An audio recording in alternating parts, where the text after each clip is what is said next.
Lutobazi gwe nojja n'okutaka emubwire soka nakutereza kuba mulaba naye nayinza n'okwagala kusala ddene ate wakisooka tugeza namutusanga baateekamu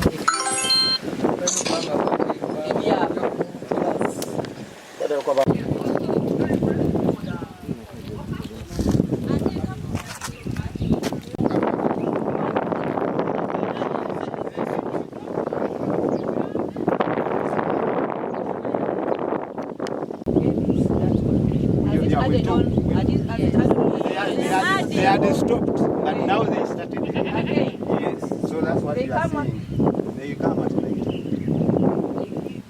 First of all,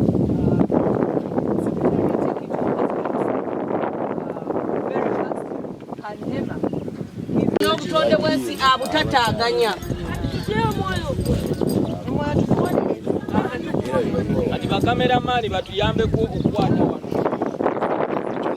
Ate nga lwali Lutobazi naye alufiiringa mpola. Batugamba Sudiru yayiwa. Ate Sudiru ye Lutobazi Ssekira yazimala weera. Wakati sokola bo Lutobazi nojja wakati waalwo wano wonna. Sobola kukkiriza mbeera ng'eyo. Tesoboka kubeera. Kati nga tukola omuntu wa bulijjo azimbye akazigo kamu bubiri ng'onayiwe kakabwati nga Mama, meya kyava yagambye nti bebo bambaavu. Anti babaavu batufe bwe tubanafu tetusobola kwogera naye kati tuze officer wange mubuuza what have you done as a technical officer regarding this then mwenga ba politician kino kiriwo lwaleero ne impact zaakyo zijja genda nga zikula mpola tezijja kusosola bo ababikola tebabeera wano bayinaawola gye babeera kati mwe abakulembera mu kira n'abatuula mu kanso mwe mulina okuyimusa eddoboozi lyammwe mugabe nti this foreign material Katonda teyali musiru kutondawo nga bwe waali bwe tuba tetufunye guidance amateeka ffe bennyini abagakola ffe tugoonoona so kati that's why I ask my staff kino we kibeereddewo okutuukano gwe okozeewo kikubeera bajja kikubuuza have you told me have we talked to NEMA have we called the ED bwe tuba tulina environmental police force ffe tetwasoma kukwata mundu bazze ne bakolayo kyabwe nga tubata bannannyini nsi nga bagitwala full stop. So are you able to say anything on behalf of the people who vote you into office? Technical person one, have you done anything here? Do you have evidence? This is Lunkungiri, the wetland. Yes, if you know Quality Supermarket, that's how it moves. This is the stretch which goes even Nakarere, where we have been. That's how it moves. What you are seeing is part of the challenges and the impunity we are facing as Kira municipality. This started way back in I think 2019, some time back, and we as the technical people here in the Kira municipality, even including the environment team, the committee, the municipal environment and natural resources committee, we have been here on several occasions. What we have been able to we were able to identify who the responsible person is through arresting one of the people who are undertaking these activities. That was last year. And we came to understand that it is Mera Investments. So when we arrested one of the perpetrators, they informed us that they had a certificate which was approving what they were doing. So we were very inquisitive to understand what the certificate was saying, but they shared the certificate via phone, but we saw that NEMA had given a certificate which we as the authority thought maybe it was not valid. That was our thinking at the time. So what we did, obviously we served them and we stopped and we told them not to continue with these activities. We served them a notice at that time. So they even gave us, we got copies of those certificates of approval. Later on, what we did was write to NEMA and also write to Mera Investments, the people who are doing these works. So we wrote to NEMA ED on 3 issues. One, we were requesting them to inform us whether the certificate as they claim is authentic. That was one. Then 2, if it is right and it was issued by NEMA, we wanted NEMA to help us, to give us some officers from NEMA. We requested them to give us some officers from NEMA so that they can join with us. We come on the ground to demarcate, to see which land was allocated for those proposed development. Because the proposal was saying that they were given the land to do commercial buildings. That's what the certificate was saying. Yeah, in this area. So now for us, Wapatab does the stakeholders, because we were seeing it was what? A swamp. So that's why he requested NEMA to intervene and also provide us with officers so that we can zone which particular area was zoned for the developer to undertake what? Commercial building. Yeah, to do the commercial buildings, as the certificate was saying. Did NEMA confirm that it's a genuine certificate? As we speak now, NEMA did not confirm. And it has never responded? Yes, it did not confirm. And the good thing, those communications we also shared with the district. I think we shared so that let MERA find ways of removing all this it has done to the environment. We don't want to camouflage that we are saying that they are the above. Basala amagezi gonna mu bwangu ddala bajjawo bino bye bakoze. Fenga district ya Wakiso era nga tiimu ene etwala bya environment tetwagala kubanga bo be bafuuse bannakyemalira mu ggwanga lino. Basala amagezi bajjawo ebintu bino bye batadde kubanga kati amazzi gali blocked. Bano abantu bagenda kubanga bafloodinga side ne side. Luno lutobazi buli omu alulaba lukola ki lweyongerayo. Tosobola tugamba nti wateeka wagaba certificate nabo tebaleme kutulimbalimba nti baafuna certificate mu lutobazi wakati okolawo commercial building ate ekira municipality wetubasanga nga namwe mwageza ne mwaprovinga the buildings ezo ze baba waamu mu lutobazi wakati kasa baleeta plan kira ne tusanga nga mwageza ne muteeka sitampu zamu namwe tugenda bagattamu. So embeera eriwo yakubanga luno lutobazi terulimu kubuuza babijjewo ekizibu kye tulina mu Uganda era amataba ge tulaba neewala kati oyo muntu akikola wano naye ogenda kisanga nga amayumba gali eyo nga ge gali affected wangi already agatandise okufuna ebizibu just ola kati ebizibu ande tusobola kusigala nga tuli bwe tuti nga twerimbalimba olwokuba NEMA yafulumya MERA investment. Kaka tuleme kulimba bantu twagala mu bwangu ddala bino bye bataddewo babijjewo abantu baffe babonaabona eri side endala bo bazze mu lutobazi bataddemu lino sijja nagamba ttaka bino bemanji babijja bali mu kuzimba tumanyi technically wano it is a low point eri waggulu wakkirira neno wakkirira amabaati manyanga roof eyongera okuyiwa amazzi pavers zongera lino lyandibadde kkubo where water flowing should be continuous, and all we need to say is we are going to write to NEMA. If they truly gave that, then they should do good, because the law is clear. They are the ones to give the restoration orders. And then our staff does not have acknowledged that they consulted you before giving the certificate. Did they? No.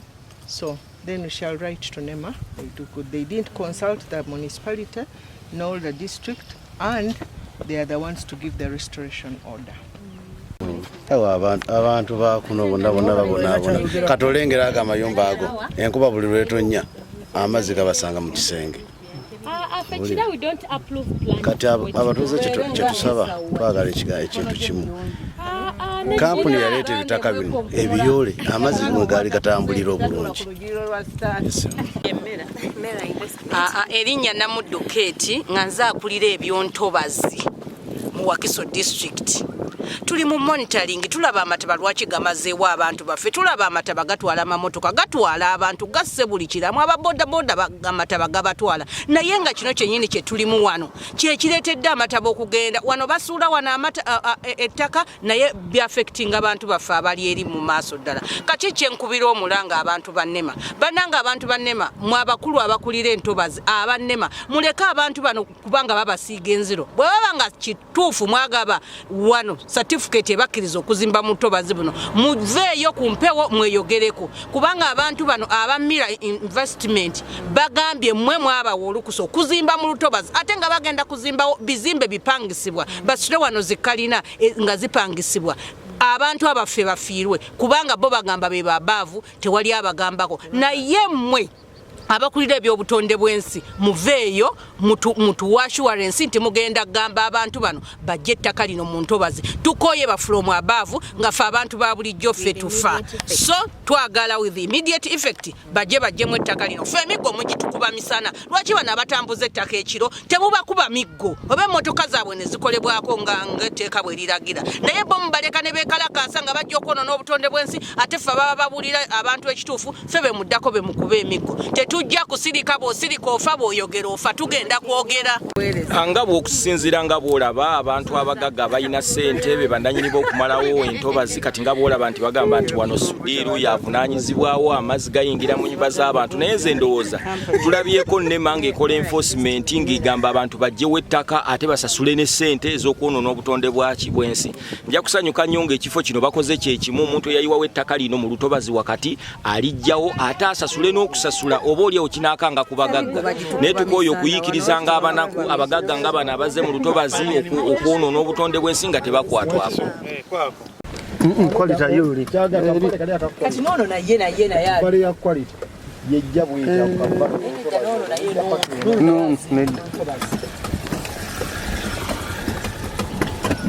bali badde bakomanga baliwe bali bayimbamu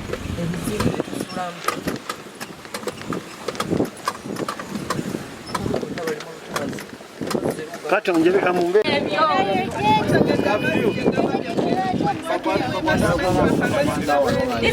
ngenze nyazifaizo ssentebe w'akakiiko akatwala ebyobutonde bw'ensi mu Wakiso ndi musanyufu nti leero akakiiko ka disitulikiti akavunaanyizibwa ku bwobutonde bw'ensi tukalabyeko mu municipalities ez'enjawulo nga Ntebe newalala naye leero ndi musanyufu nti akakiiko kakkiriza okusaba kwange ne kajja wano nenkalaga obuzibu bwe tuyina obuva ku investment park bwe yatuleetera wano mu kitundu kyaffe nti amazzi ebizimbe yabisiba kati amazzi gonna agava ebweyogerere gatuuka wano nga tegalina bwe galaga ne gaddayo emabega ne gayingirira ennyumba z'abantu n'olwekyo nsaba nti era NEMA egenda kukozesa amaanyi gayo n'obusobozi bwayo ebeere ng'emenya bino ebikomera amazzi galeme okuyingirira ennyumba z'abantu gabeere nga gayitawo bulungi kyannaku kiruma kikwasa n'ensonyi okulaba nga abantu ba tekiniko tebatuyambye ku nsonga zino ezaali badde ziyamba abantu wadde ne investment tujagala naye baplanners babeeyo bayamba abantu ba bulijjo ensonga eno ebeere ng'ekolwako n'olwekyo nsuubira ensonga eno bwenaaba ekoloddwako abantu ba Bombe Kirinnya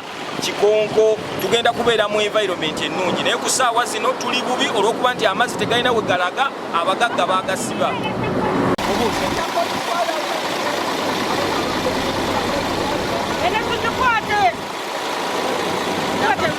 baabo baleeta bulesi bitaka nga bamalagayiwa basigamyala bakola ki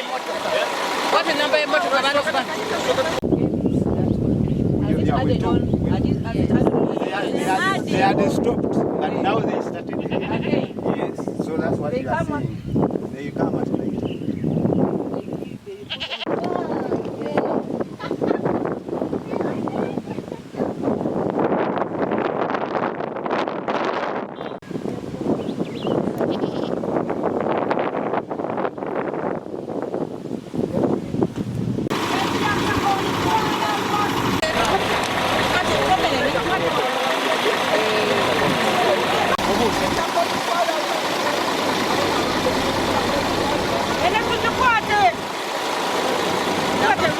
baabo baleeta bulesi bitaka nga bamalagayiwa basigamyala bakola ki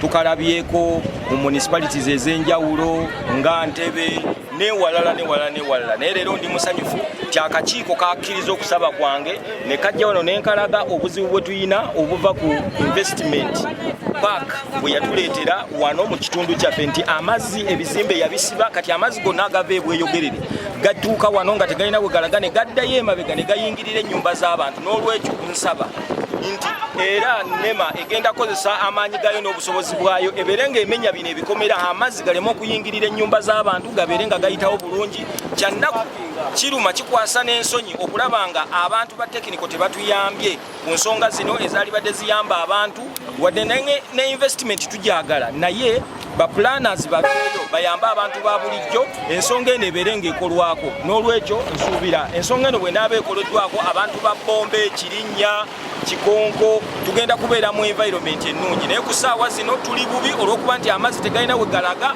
abagagga baagasiba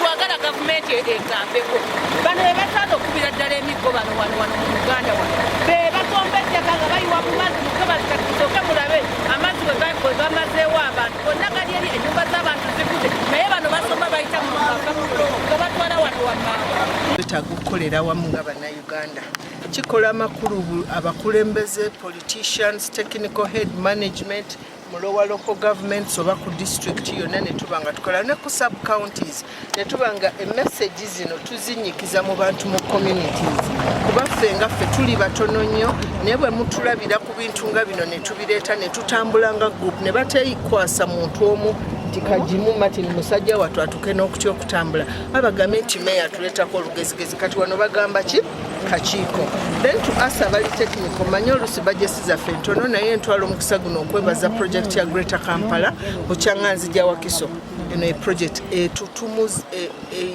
itimusizza recognizing and appreciated and put environmental concerns at the forefront bannayuganda nyongero bategeeza nti byetukola ku by'obutonde byekolako mpola but surely. Ate when nature speaks, it is not selective and it speaks loud and clearly. N'olwekyo ffenna twenyigire mu lutalo luno aba investors tubaagala naye ate tetujja kugala mikutu mifulejje nga gino kuba n'ebyetu investinzeemu factories zijja kuba zoononeka enguudo ze bakoze ziba zoononeka n'olwekyo tulina okukwatagana n'ab'ebyobutonde bakole guidance ne designs ezimitigatinga tubeere nga tubalansinze bulungi byonna bye tukola tweyanza nnyo nja kusaba meeya Nsala akiikirira ekifo kino ku lukiiko lwa Wakiso District ate nga nze ssentebe w'akakiiko akatwala ebyobutonde bw'ensi ku lukiiko lwa Wakiso District ndi musanyufu olw'akakiiko ka district akakwata ku byobutonde bw'ensi okujja wano mu investment okulaba investment ekoze etya okulaba nga ekulaakulanya n'ekitundu ate nga tenyigiriza bantu baffe betuwangaala nabo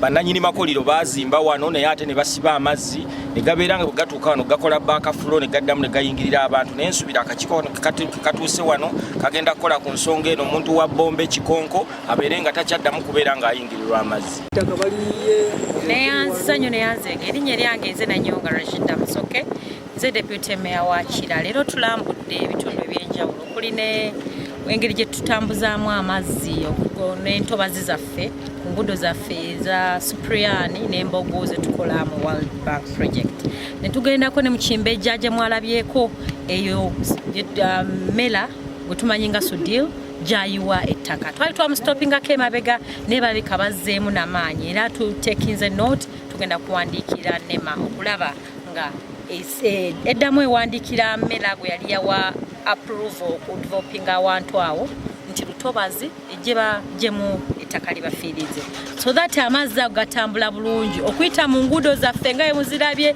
tulina enguudo nyingi ze tukoze naye nga ziriko emifulejje egyo eminene gitambuza amazzi naye batandika okuyiwamu ettaka abantu baffe batandise okubeera nga bayingira mu ntobazi kyekimu ne wano wetuli e Namanve mu industrial park era mulimu ba developer esigalawo nga green belt amazzi gye gakuŋŋaanira ne gabeera nga geesootingira omwo waliwo developer omu eyasibyewo ekikomera n'abeera nga amazzi agaziyiza okuba nga yonaana gye gafubutuka okuva waggulu ebweyogere ne gakkirira eno wansi Ekirinnya ate ye mwattu baateekamu obuguma butini ate ne bamala ne basiba n'ekikomera nga bwe mulabye amazzi tegatambula lwe gajja amangi Kirinnya afulaadinga n'ebitundu ebiriraanyeewo so tukivumirira nnyo wano tuliwo enkiiko bbiri olukiiko lwa district olw'environment n'olukiiko lwa Kira municipality olukulemberwa Meya Mutebi serious or environment. So we are tukolera wamu okulabanga ebyobutonde waddenga muno mukira tulina above naye era tufubye nnyo okulabanga tuteekawo embeera tuissuinga notice tuyisamba environment officers baffe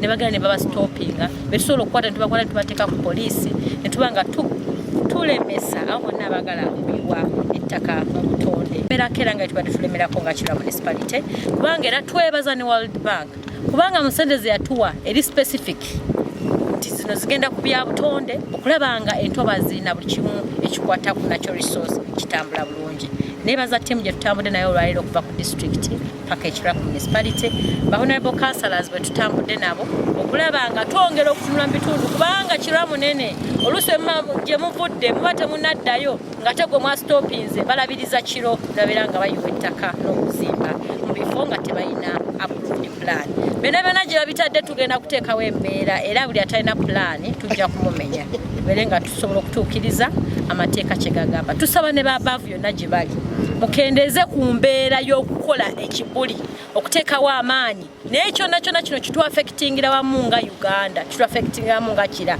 ojja kulowooza nti obakkiriza okuzimba ekira bazibye entobazi naye ate mwattu naawe amataba gagenda kukusangayo kubanga ffenna catchment areas zonna zituyamba Uganda yonna kubanga tusigazza ntono zino entono zatusigaza era tusobola zikuuma nga bannayuganda then tetulina kye tugenda kuyamba ggwanga lyaffe Mukama Katonda bakume abo babaavu boyogera kuba balemesa batya emirimu anti bwe tumala okustopinga nga ffe ab'Ekira tukwata betukute tubateeka ku poliisi oluusi poliisi nebata oluusi majje ge gajja ne gakuuma ba developer ba illegal developers ne bazimba mu ntobazi nga poliisi ebakuuma ekirala bajja ne bayiwa ettaka kiro saa 8 saa mmeka eyo ate nga ffe nga ba officer baffe baba tebasobola kukola kiro bakoma okukola saa 11 naye bwe mugjenkeera nema ne mugitegeezaako nema ina na environmental police naye balina okutuyambako samu ya somehow but oluusi naye ebeera tetuyambye mu budde so abaavu abo abaweereza police security operatives zonna ku level zonna oyinza okusanga nga akataka ka 10 ku 10 oba yiika 2 naye nga amagye agali kuli ogamba galina abatujju ge bakuuma naye nga gakuuma bantu kubeera nga bajjuza ettaka mu ntobazi zaffe okwongera okwonoona obutonde bw'ekitundu kyaffe tuli mu industrial park twagadde nnyo okwongera okuyingirako munda omwo naye tugenda kwongera okujja nga tweteeseteese bulungi kubanga tulinako we twali Kasangati ku luguudo lwaffe Kasangati mwalabako ennyumba eyo gye baamenya era twagendawo ng'environmental committee ya Kira ne baagala ne bajjayo n'emmundu ababeera bakuumyewo biseera ebisinga baba bali muleya naye nga balina n'emmundu naliko physically ne tiimu yonna nga twatambula baaga tugirayo emmundu naye ne tukulinga ddala nga tuliko no ne RDC ekikwewuunyisa so embeera eyo yonna oluusi tulina okujja nga tweteeseteese bulungi naye ekirungi tulabyewo we are going to do ekisoboka nga abakulembeze ne ba technical persons baffe tulabe nga twongera okutereeza embeera yaffe mu Nammamba Industrial Park tugaane tuleme okukkiriza okuddamu okuwa developments empya oba olukusa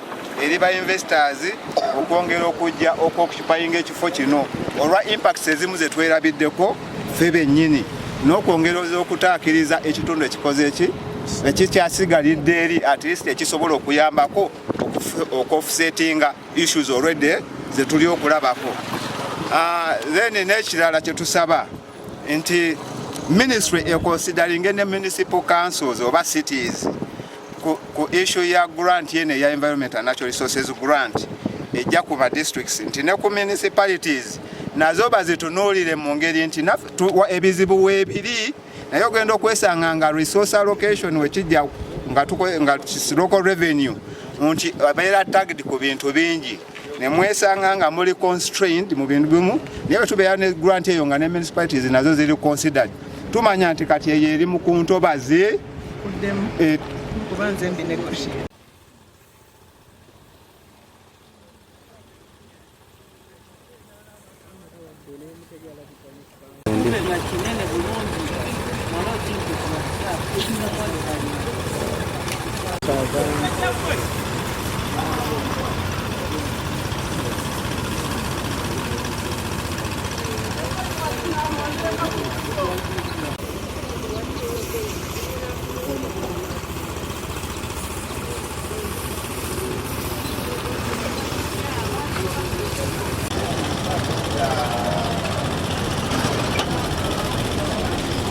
this is one of the sections which used to flood some time ago. And what the engineers or the contractors done is to construct a box culvert. It is the second box culvert within this particular project. And the first one is at Kungu. This one is the second box culvert. And we as the environment, what we ensure, what we are planning and what we always do to protect the environment, one, we requested the contractor, because they had put a diversion the other side when they were constructing the box culvert. They put a diversion which is the other side, and even part of the soil you are seeing here, for ease of accessibility during the installation. Now what is going to be done is restoration. What is going to be done is restoration. They are going to remove the soil which has been deposited on the other side, so that we no longer have access, because when they put that access, people started dumping rubbish during the course of the construction. Since people don't have where to dump, they were doing illegal dumping at the time when they were constructing this. So for us, what we do is we use the safety team which is along the road. The contractors are a safety team which even has some of those flag persons. So we utilize them to help us always coordinate with us and follow up on what is happening along the road, and they can report immediately. Because they have provided these accesses so that people can easily move, but sometimes if you have some use this, and I think you can see what's happening there, but the restoration some of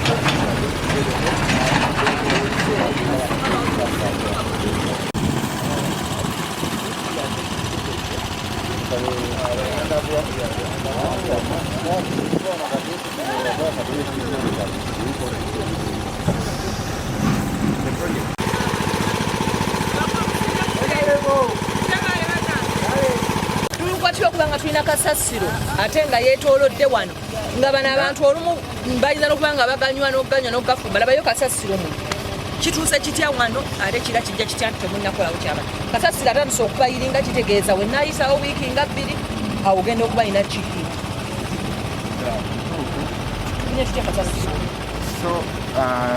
kati wano tujja kwetaaga okolagana enforcement wamu ne health inspector waffe w'ekitundu mubikuŋŋaanyizaawo ebigenda bitwala ddi musana mwe mubireeta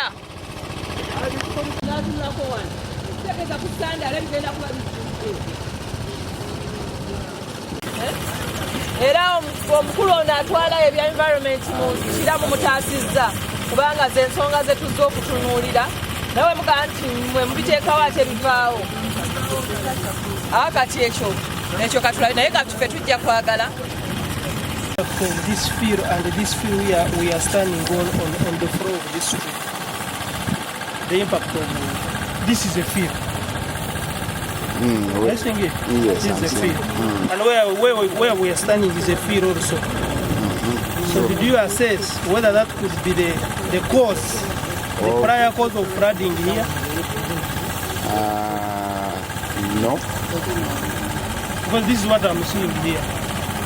That place was filled and raised up to that level. So that's why we used to have floods here. And maybe the feeling is still ongoing. And also because of the narrow path, the way the water which was to cross via the road.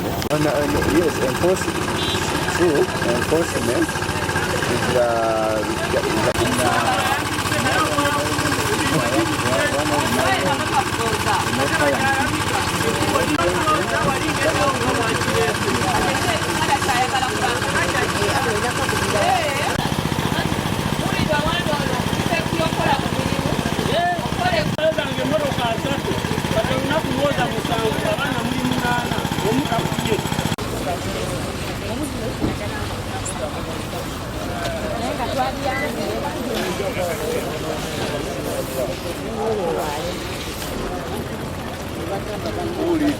Ibra.